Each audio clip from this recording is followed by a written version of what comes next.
Ever feel like it's hard to get started doing something? Well, me too. That's how I felt a lot until I found something that really helped me, and I can't wait to tell you about it. I'm Roseanne. I'm starting to declutter this hall closet.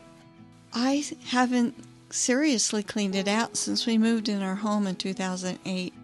There was just something about this closet that overwhelmed me. I tried the usual things, breaking it down into pieces and working on them, and I tell myself that I'd do it another day, but that other day never happened. So this time, before I started, I thought about it a lot, and I realized that I had some kind of emotional blockage about certain things. Some about decluttering certain areas in my home, even cooking dinner. I decided I'd do some research and see if I could find some different approach to the whole thing.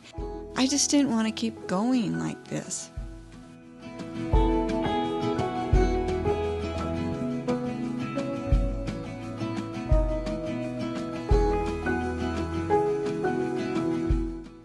If you find yourself relating to any of this, to the desire to stop procrastinating so you can simplify your life, then you've come to the right place, because that's what we're doing here. I hope you decide to subscribe and follow along.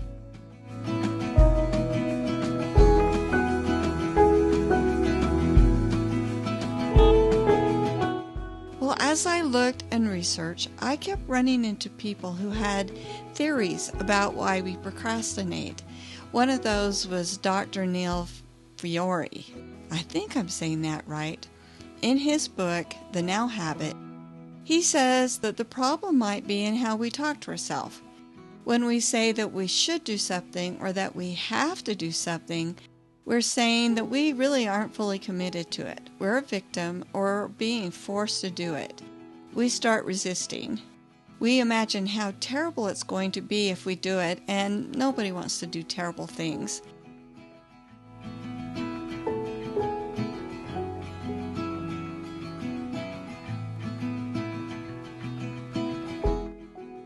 So Dr. Fiore says, if we can just start saying, I'm going to, and I will, like I'm going to do this, or I will do this, then we'll be able to do it. Thought, well, that's great. But how do I get there? Because I keep saying I'm going to do something, and I will do something, and sometimes I actually start doing that something, then I give up.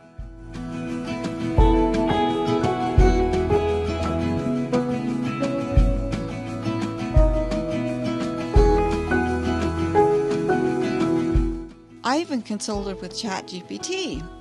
I described my situation, and it just gave me the standard answers about taking a big project and breaking it into small bits, kinds of things you hear everywhere. I told it that it wasn't being helpful. I needed to know how to get past the block that was stopping me from doing it at all. ChatGPT got lost, because you know what? It's not really great with emotional issues.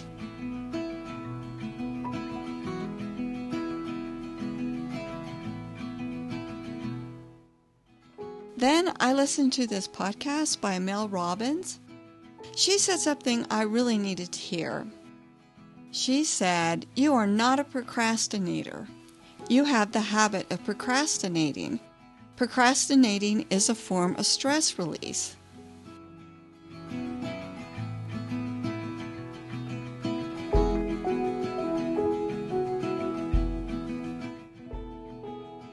I was so glad to hear that. I think I was labeling myself a procrastinator. So to hear that procrastinating is a form of stress relief was really relieving.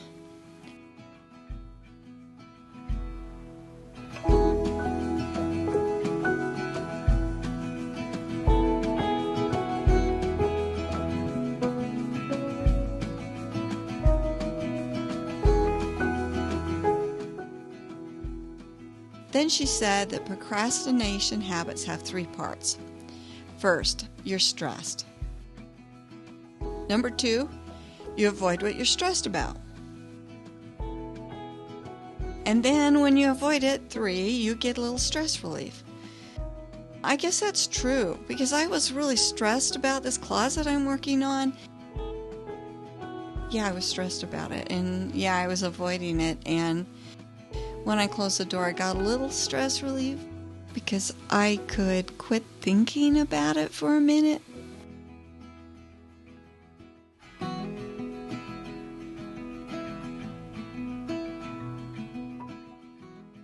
She said, the secret is to not try to get rid of your triggers because you can't. Like, I couldn't have that closet mess just suddenly disappear. The secret is to stop trying to avoid them. So the next time you find yourself avoiding something, then you say, I must be stressed out about something.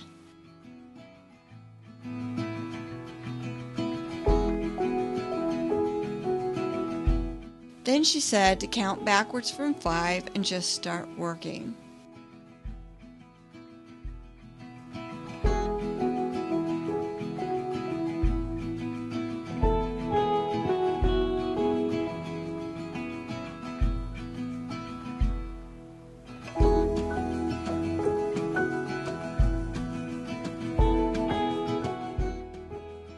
She said that sometimes it's not the thing that you're actually procrastinating doing.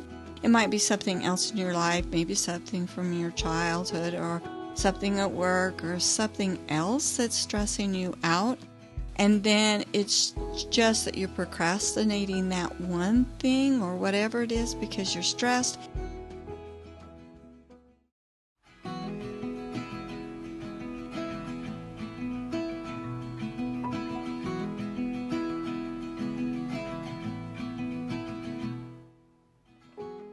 Then she mentioned this researcher who's the top expert in procrastination research.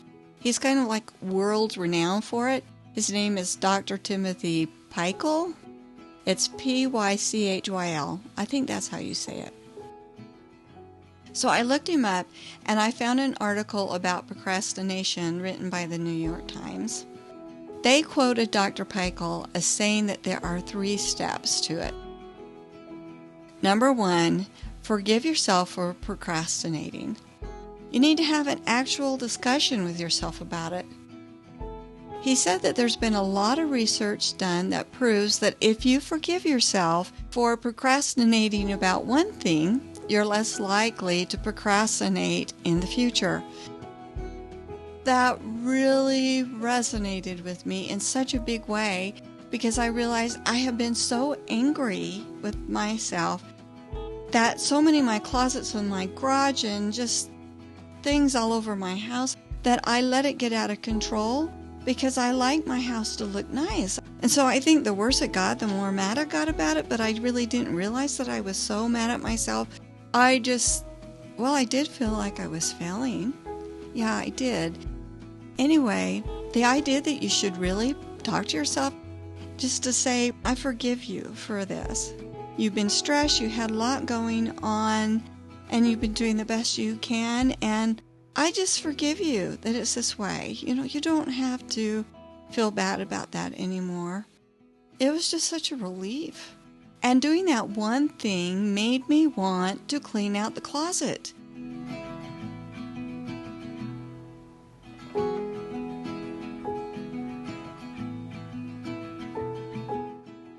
And then he said, just get started.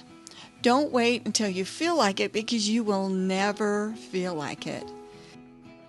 Yeah, yes, that's true. I would never feel like cleaning that closet out. He said that day just won't come around. So once we start, the task is rarely as bad as we thought it would be, and just working on it helps us feel better. And then he said to be prepared to deal with distractions, obstacles, and setbacks. We have to prepare to deal with them and prepare to deal with the changes in mood that we have while we're working on things and changes in mood related to the setbacks and disappointments. And that we should reduce distractions.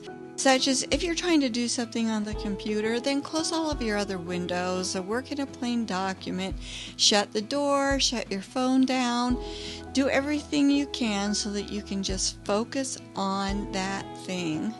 I was so impressed that I immediately got on my Kindle and bought his book. It's named Solving the Procrastination Puzzle. It's really quite short. And I had to laugh because he said, it isn't smart to write a long book for procrastinators.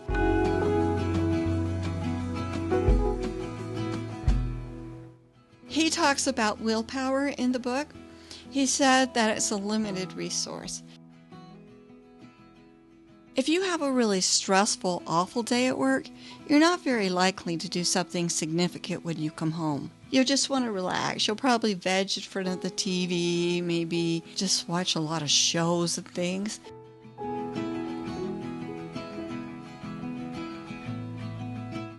And he said that's why we keep saying we'll do it another day. We just keep thinking that if we can get enough willpower, we can do it. So it was really good for me to hear, and I'm hopeful that it's helping you to know that willpower is limited.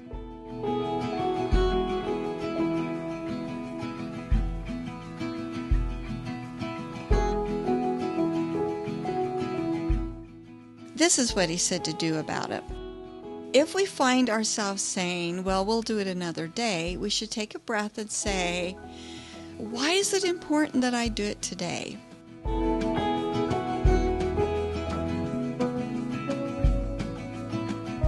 Willpower is like a muscle. The more we use it, the stronger it will get. So if we just start some small task and stick to it, then our willpower will get stronger and stronger. He also says that you'll have less willpower if you haven't had enough sleep.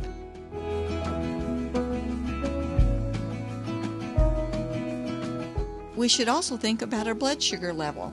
If our blood sugar is low, we'll have a harder time making ourselves do things. Even taking a sip of a sugary drink will help make ourselves do things.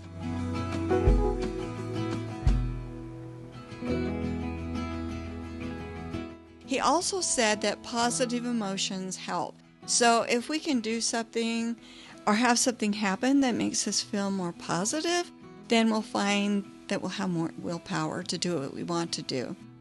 And then he said that social situations take more work than we think.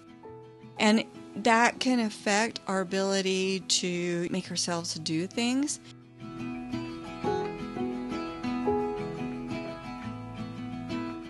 If you're tired and you're at the end of the day and you've been doing a lot of social interaction, then your willpower gets lower, so you need to pay attention because the end of the day is when you're most likely to do or say something that you'll regret.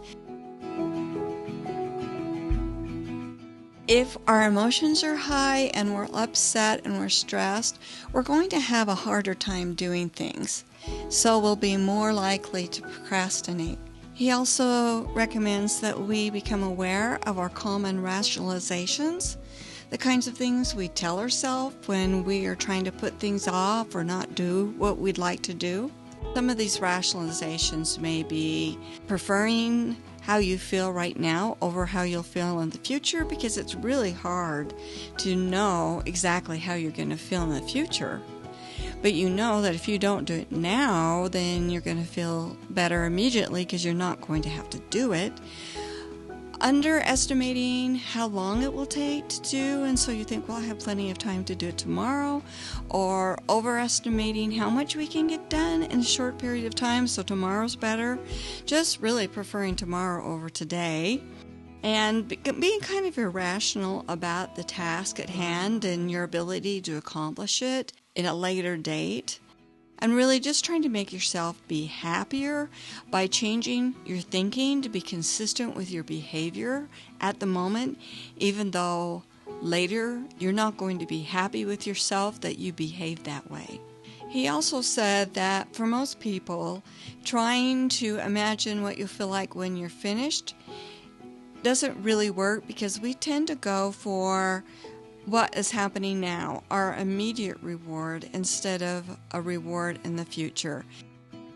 And if you're trying to procrastinate, or you tend to procrastinate, then the immediate reward is I don't have to think about the stressful thing anymore. I don't have to try to do this stressful thing anymore.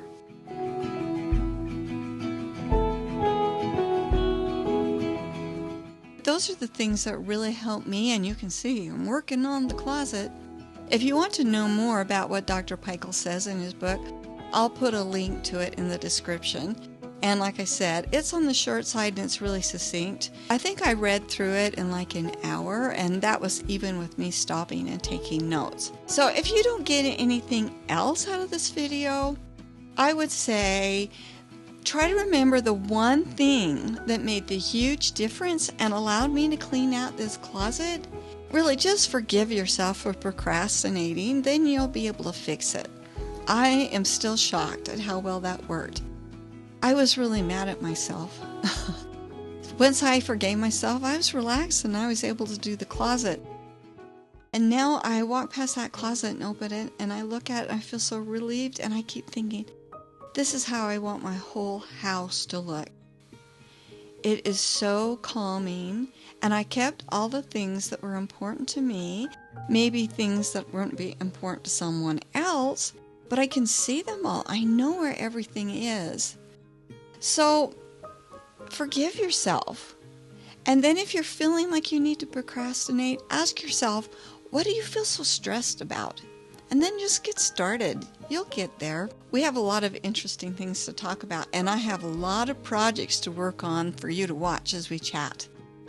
I hope I see you next time. Bye.